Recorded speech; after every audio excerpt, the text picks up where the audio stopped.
Hello everyone, আসসালামু আলাইকুম। সবাই কেমন আছেন? ভ্যালেন্টাইন্স স্পেশালে ভালোবাসার রং দিয়ে সাজানোর জন্য অনেকগুলো নাটক আসছে, আর সেই নাটকের মধ্যেই নতুন একটি নাটকের আপডেট নিয়ে চলে এলাম আজকে। নাটকের নাম প্রথম প্রথম প্রেম। নাটকটি পরিচালনা করেছেন মাহমুদুর রহমান হিমি, আর নাটকটিতে অভিনয় করেছেন জনপ্রিয় অভিনেতা তৌসিফ মাহবুব এবং জনপ্রিয় অভিনেত্রী কেয়া পায়েল। তাদের দুজনের জুটি সবাই অনেক পছন্দ করে, তাদের অনেকগুলো নাটকই আমরা দেখেছি ইতোমধ্যে। তাদের জুটিটা অনেক বেশি সুন্দর লাগে স্ক্রিনে দেখতে। তো এই জুটিরই একটি নাটক আসছে, নাটকের নাম প্রথম প্রথম প্রেম।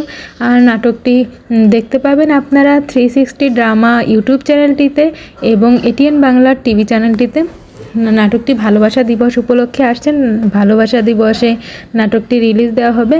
আজকে নাটকটির টিজার রিলিজ হবে।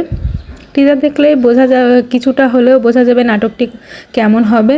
সো নাটকটির জন্য আর 2-1 দিন অপেক্ষা। এই ছিল নাটকটির আপডেট। নেক্সট আপডেট পেতে চ্যানেলটিতে সাবস্ক্রাইব করে পাশে থাকবেন। সবাই ভালো থাকবেন, সুস্থ থাকবেন।